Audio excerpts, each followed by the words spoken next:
Welcome to Red Tech Channel, a new way to learn।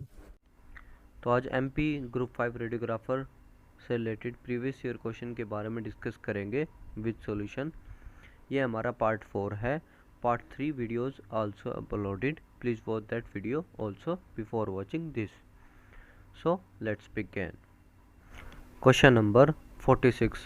During radiological procedure, if the hands of a radiation worker has to be near the primary beam, the dose to the hands of the technologist may be determined through the use of। यानी कि कोई भी radiological procedure करते वक्त जो technician है या जो रेडियोग्राफर है उसका जो हाथ है वो प्राइमरी बीम के पास, यानी कि जो हमारी एक्सरे बीम है उसकी बीम के नियर अबाउट होता है। तो जो हैंड पे लगने वाली, हाथ पे लगने वाली जो रेडिएशन है उसको कैसे मापा जा सकता है। तो ऑप्शन है हमारा, ऑप्शन 1 है हमारा primary personal monitor worn at collar level. Option 2 है हमारा क्यूटी पाई। ऑप्शन 3 है हमारा pocket ionising chamber attach to the wrist watch of the radiation worker. और ऑप्शन 4 है हमारा TLD ring badge worn on the hand of the radiation worker. तो पहला है जैसे कि कॉलर लेवल पे, यानी कि कॉलर लेवल पे हमारा कोई भी पर्सनल मॉनिटर लेवल हो तो उससे माप सकते हैं, तो ये हमारा करेक्ट नहीं होगा। और ऑप्शन 3 की बात करें तो आयनाइजिंग चैम्बर से भी हमारी जो है रेडिएशन वर्कर की जो रेडिएशन है वो नहीं माप सकते। तो हमारे यहाँ पर सही उत्तर होगा इसका ऑप्शन नंबर 4, यानी कि TLD ring badge worn on the hand of the radiation worker, यानी कि हाथ पे उसके टीएलडी बैच वियर होना चाहिए जिससे जो उसकी रेडिएशन डोज है उसको मापा जा सके। तो सही उत्तर है हमारा ऑप्शन नंबर 4। और न्यूक्लियर मेडिसिन के क्षेत्र में जो रेडियोग्राफर काम करते हैं उनके जो रिस्ट में और बेसिकली चेस्ट लेवल पे नॉर्मली होता ही है, तो दो उसमें टीएलडी बैच वियर करते हैं ताकि जो रेडिएशन काउंट है वो रिस्ट और चेस्ट, यानी कि होल बॉडी पे कितना लगता है वो चेस्ट लेवल पे डिफाइन करता है और रिस्ट का स्पेसिफिकली रिस्ट के लिए होता है। Question number 47। What carry deoxygenated blood towards the heart. तो हार्ट की तरफ कौन सा, बेसिकली कौन सी हमारी धमनियाँ, कौन सी ब्लड की धाराएं जो है वो डिऑक्सीनेटेड ब्लड ले जाती हैं। तो इसके बारे में मैंने dedicated video anatomy and physiology section में ऑलरेडी करवा रखी है, you can watch that video also. Option है हमारे आर्टरीज, ऑप्शन सेकंड है हमारा वेन्स, ऑप्शन 3 है हमारा आर्टेरियोल्स, ऑप्शन 4 है हमारा वेन्यूल्स। तो आर्टरी और वेन्स का जैसे कि हमें पता है, जो डीऑक्सीनेटेड ब्लड की बात करते हैं जो टुवर्ड्स द हार्ट, यानी कि दिल की तरफ जो ले जाते हैं डीऑक्सीनेटेड ब्लड, वह हमारी वेन्स होती है। और ऑक्सीनेटेड ब्लड ले जाने वाली जो है हार्ट से दूर ले जाने वाली वो हमारी आर्टरीज होती हैं। तो राइट आंसर होगा हमारा ऑप्शन नंबर सेकंड, यानी कि वेन्स। तो बेसिकली हमें अवे और टुवर्ड्स हार्ट ये करके याद रखना है कि कौन सी हमारी जो धमनियाँ हैं वो हार्ट की तरफ जाती हैं और कौन सी दूर जाती है। डिटेल में आप देख सकते हैं, आर्टरी और वेन्स की मैंने ऑलरेडी वीडियो डिस्कस की है। Question number 48। Which of the following joint resemble the hinge of a door which enable only flexion and extension movement. तो कौन सा ऐसा जॉइंट दर्शाता है जो एक हिंज ऑफ है, कब्जा जिसको कहते हैं दरवाजे के कब्जे की तरह, जो बेसिकली फ्लेक्शन और एक्सटेंशन करता है आगे और पीछे की तरफ, बेसिकली ये मूवमेंट्स हैं। तो ऑप्शन है हमारे प्लेन जॉइंट, ऑप्शन सेकंड है हमारा हिंज जॉइंट, ऑप्शन 3 है हमारा पिवट जॉइंट एंड ऑप्शन 4 है हमारा कॉन्डाइलर जॉइंट। तो जॉइंट्स के ऊपर भी मैंने डेडिकेटेड वीडियो बनाई है, आप देख सकते हैं 7 टाइप्स ऑफ जॉइंट्स में डिटेल में अच्छे से मैंने डिस्कस किया है। तो इसका राइट आंसर होगा हमारा basically option number second, hinge joint. हालांकि जो एमपी ग्रुप 5 जो एग्जामिनर है उसने जो इसका सही आंसर दिया है वो पिवट जॉइंट दिया है।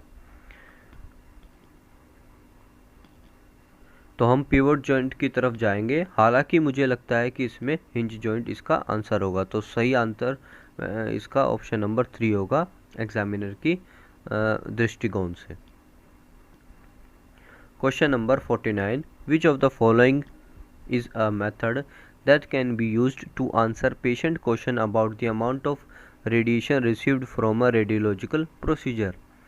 तो कोई भी अगर हमारा रेडियोलॉजिकल प्रोसीजर होता है तो उसमें हमें पेशेंट को हम कैसे बता सकते हैं कि उसको जो पेशेंट को लगने वाली जो रेडिएशन है वो कितनी है, तो कौन से हम मेथड से बता सकते हैं।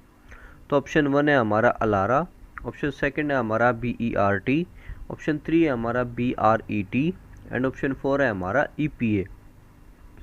तो अलारा बेसिकली हमारा रेडिएशन वर्कर के लिए मेनली होता है और उसको आपको समझाना का दृष्टिकोण से अगर समझाए पेशेंट को या बताना बड़ा ही मुश्किल होगा। सही उत्तर होगा हमारा ऑप्शन नंबर 2 यानी कि BERT, background equivalent radiation time. इससे आप बेसिकली पेशेंट को समझा सकते हैं, बता सकते हैं कि कितना उसको रेडियोलॉजिकल प्रोसीजर के दौरान रेडिएशन रिसीव्ड हुई है, लगी। Question number 50, imaginary plane passing through the body at right angle to the median plane divided it into anterior and posterior portion is called. तो हमारे ऐसे इमेजिनरी लाइन बतानी है जो हमारी बॉडी में राइट एंगल्ड की तरह मीडियन प्लेन को राइट एंगल के उससे काटे यानी कि परपेंडिकुलर, और वो जो इमेजिनरी लाइन काटे वो हमारे शरीर को एंटीरियर और पोस्टीरियर पोर्शन यानी कि आगे और पीछे के भागों में विभाजित करते हुए, तो उस इमेजिनरी लाइन का नाम हमें बताना है। तो ऑप्शन है हमारा ऑप्शन 1 मीडियन प्लेन, ऑप्शन 2 है हमारा सैजिटल प्लेन, ऑप्शन 3 है हमारा कोरोनल प्लेन एंड ऑप्शन 4 है हमारा हॉरिजॉन्टल प्लेन। तो ये टाइप के क्वेश्चन जो हैं मैंने पहले भी डिस्कस किए हैं और आप डिटेल्ड वीडियो एनाटॉमी सेक्शन में आप देख सकते हैं जाके, उसमें प्लेन्स के बारे में मैंने अच्छे से डायग्रामेटिकली डिस्कस किया है। तो राइट आंसर होगा हमारा ऑप्शन नंबर 3 यानी कि कोरोनल प्लेन। कोरोनल प्लेन हमारी एक ऐसी इमेजिनरी लाइन है जो बॉडी को, हमारे शरीर को आगे और पीछे के हिस्से में विभाजित करती है एंटीरियर और पोस्टीरियर में, और सैजिटल प्लेन हमारी राइट और लेफ्ट में, और हॉरिजॉन्टल हमारी ऊपर और नीचे के हिस्से को विभाजित करती है। Question number 51, which option best defined residual space charge, यानी कि कौन सा इसमें से जो विकल्प है वो सबसे ठीक बैठता है रेजिडुअल स्पेस चार्ज के मामले में। ऑप्शन है हमारा it occur when filament of an X-ray tube is heated, यानी कि जो एक्सरे का फिलामेंट है वो जब गर्म हो जाता है। ऑप्शन 2 है हमारा switch is use to initiate and stop an exposure, यानी कि जो स्विच है किसी भी एक्सपोजर के रोकने और चलाने का बेसिकली उपयोग किए जाने वाले स्विच का।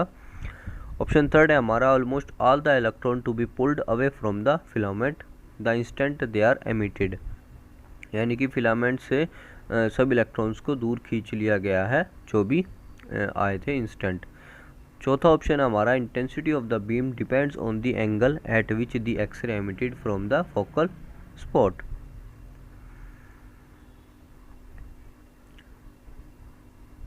तो राइट आंसर होगा हमारा रेजिडुअल जो स्पेस चार्ज है वो हमारा दर्शाता है कि जो जितने भी इलेक्ट्रॉन हैं वो फिलामेंट से पुल आउट किए जाते हैं, यानी कि सारे खींच लिए जाते हैं जो भी एमिटेड हुए थे, तो उसको हम कहते हैं residual space charge. Question number 52, the glands which are ductless and pour their secretion directly into the blood stream is called head, यानी कि जो ग्रंथियाँ नलिक विहीन होती हैं और वह अपना जो सीधा जो उनका स्राव है यानी कि सिक्रीशन है वो अपने रक्त धारा में डालती है, उसको क्या कहते हैं, ब्लड स्ट्रीम में जो डालती है।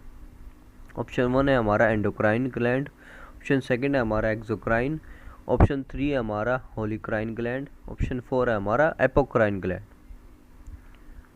तो जैसा कि आपको पता है जो हमारे डक्टलेस ग्लैंड होते हैं वो हमारे एंडोक्राइन ग्लैंड्स में आते हैं, तो राइट आंसर होगा हमारा ऑप्शन नंबर 1 यानी कि endocrine glands. Question number 53, the smallest particle of an element is an and what smallest particle of an compound is, यानी कि एक तत्व का सबसे छोटा कण क्या है और एक यौगिक का सबसे छोटा कण क्या है वो हमें बताना है। तो ऑप्शन है हमारे मॉलिक्यूल और एटम, ऑप्शन सेकंड है हमारा एटम और मॉलिक्यूल, एंड ऑप्शन 3 है हमारा पार्टिकल और इलेक्ट्रॉन, ऑप्शन 4 है हमारा इलेक्ट्रॉन और पार्टिकल। तो ये काफ़ी बेसिक क्वेश्चन है, बेसिक साइंस से रिलेटेड है। ये आपका कोई भी ये नहीं कह सकते कि आप रेडियोलॉजी से related, but it is a basic question. ये सबको आना चाहिए कि जो हमारा स्मॉलेस्ट पार्टिकल होता है किसी भी एलिमेंट का वो हमारा एटम होता है, और कंपाउंड का सबसे जो छोटा जो है कण या छोटा पार्टिकल वो हमारा मॉलिक्यूल होता है, क्योंकि एटम से मिलके एलिमेंट बनते हैं और फिर हमारे कंपाउंड बनते हैं मॉलिक्यूल से मिलके। तो हमारे जो राइट आंसर है इसका ऑप्शन नंबर सेकंड, यानी कि एटम और molecule. Question number 54, ALARA is an acronym for, यानी कि अलारा की हमें फुल फॉर्म बतानी है। ऑप्शन 1 है हमारा as low as reasonable achievable, option second है हमारा always low as reasonable achievable, option third है हमारा as low as reasonable achievable, and option 4 है हमारा as low as reason achievable. तो ये बड़ा ही ट्रिकी इसने जो ऑप्शंस हैं वो गिवन दिए हैं, जिसमें बच्चा कंफ्यूज हो सकता है। अलारा के लिए बेसिकली मैंने एक डेडिकेटेड वीडियो है, अगर आपको डिटेल में जानना है अलारा के बारे में तो आप डिटेल में वीडियो अलारा इन हिंदी सर्च करके आप देख सकते हैं वीडियो। उसमें आपको अच्छे से बताया गया है कि कैसे कैसे क्या होता है अलारा में। तो अलारा बेसिकली समझ लीजिए कि एक जो प्रिंसिपल लाया गया था ताकि जो रेडिएशन है वो कम दी जा सके, रेडिएशन वर्कर को भी कम लगे और जो पब्लिक है उसको भी। तो इसमें फुल फॉर्म पूछिए तो राइट आंसर होगा हमारा ऑप्शन नंबर 3, इसका राइट आंसर है as low as reasonable achievable, यानी कि जितना हो सके कम से कम डोज दी जाए पेशेंट को। Question number 55, what is the direct exposure film system also known as, यानी कि डायरेक्ट जो फिल्म सिस्टम है उसको क्या नाम दिया गया है। ऑप्शन 1 है हमारा कंप्यूटेड रेडियोग्राफी, ऑप्शन सेकंड है हमारा non screen film system, option third है हमारा डिजिटल रेडियोग्राफी, एंड ऑप्शन 4 है हमारा स्क्रीन फिल्म सिस्टम। तो राइट आंसर होगा हमारा ऑप्शन नंबर सेकंड, यानी कि नॉन स्क्रीन फिल्म सिस्टम इसको नाम दिया गया है। Question number 56, choose the best option for a paramagnetic material. तो पैरामैग्नेटिक मटेरियल हमें बताना है, ये ऐसे क्वेश्चन हमने पहले भी डिस्कस किए हैं। ऑप्शन 1 है हमारा गैडोलिनियम, ऑप्शन सेकंड है हमारा आयरन, ऑप्शन थर्ड है हमारा निकल, एंड ऑप्शन 4 है हमारा कोबाल्ट। तो पैरामैग्नेटिक सब्सटेंस के ऊपर मैंने कंट्रास्ट मरीन कंट्रास्ट के में डिस्कस किया अच्छे से, अगर आपको डिटेल में जानना है तो आप जाके देख सकते हैं MRI प्लेलिस्ट में। तो इसमें राइट आंसर होगा हमारा ऑप्शन नंबर 1, यानी कि गैडोलिनियम। गैडोलिनियम एक हमारा पैरामैग्नेटिक मटेरियल है जो हमारा कंट्रास्ट के तौर पर यूज़ किया जाता है MRI में। Question number 57, the developer which is used in the development stage is, यानी कि डेवलपर कौन सा यूज़ किया जाता है डेवलपमेंट स्टेज में वो हमें बताना है। ऑप्शन 1 है हमारा सोडियम हाइड्रोक्साइड, ऑप्शन सेकंड है हमारा पोटेशियम ब्रोमाइड, ऑप्शन थर्ड है हमारा सोडियम सल्फाइड, ऑप्शन 4 है हमारा हाइड्रोक्विनिन। तो राइट आंसर है हमारा, जैसे कि आपको पता है हाइड्रोक्विनिन बेसिकली डेवलपर यूज़ किया जाता है डेवलपमेंट स्टेज में। ये हम आगे डिटेल में डार्क रूम में डिस्कस करेंगे मैनुअल प्रोसेसिंग में। Question number 58, air gap technique maintain the gap between two things, यानी कि एयर गैप तकनीक में दो चीज़ों के बीच के गैप को बनाए रखती है, वह क्या है। ऑप्शन 1 है हमारा image receptor and the patient, option second है हमारा cassette and the X-ray tube, option third है हमारा X-ray tube and the patient, option 4 है हमारा टेबल एंड एक्सरे ट्यूब। तो एयर गैप टेक्निक में आप समझ सकते हैं कि एयर को बेसिकली कम से कम हो, तो इसमें राइट आंसर होगा हमारा इमेज रिसेप्टर और पेशेंट, यानी कि जो भी इमेज रिसेप्टर है हमारा और पेशेंट के बीच में जितना ही कम जो गैप है वो होगा, उससे इमेज गैप टेक्निक कहते हैं बेसिकली। तो राइट आंसर है हमारा option number 1, image receptor and the patient. Question number 59, what are atom of nuclei with same number of protons but different number of neutron is called। तो कौन से compound है ऐसे एटॉमिक कंपाउंड न्यूक्लियाई के जिसमें हमारे नंबर ऑफ प्रोटॉन्स तो हमारे सेम होते हैं बट जो न्यूट्रॉन्स है, न्यूट्रॉन्स की संख्या है वो भिन्न होती है। तो ये हमें बताना है, ये भी हमारा बेसिक साइंस से क्वेश्चन है। ऑप्शन 1 है हमारा आयंस, ऑप्शन 2 है हमारा एटॉमिक नंबर, ऑप्शन 3 है हमारा मास नंबर एंड ऑप्शन 4 है हमारा आइसोटॉप्स। तो जैसा कि आपको पता है कि नंबर ऑफ जो प्रोटॉन्स हैं वो नंबर ऑफ इलेक्ट्रॉन्स के इक्वल होते हैं और वही नंबर ऑफ जो हमारा एटॉमिक नंबर है उसके इक्वल होते हैं। तो इसमें डिफरेंट क्या है हमारा, डिफरेंट है हमारा एटॉमिक न्यूट्रॉन्स बेसिकली डिफरेंट है। तो इसमें राइट आंसर होगा हमारा ऑप्शन नंबर 4 यानी कि आइसोटॉप्स। आइसोटॉप्स इसमें बेसिकली राइट आंसर होगा। Question number 60, which of the following was used as first measure of exposure for ionising. यानी कि कौन सा इनमें से आयनीकरण है जो रेडिएशन को बेसिकली मेज़र करने के लिए यूज़ किया जाता है, पहले माप के रूप में यूज़ किया जाता है।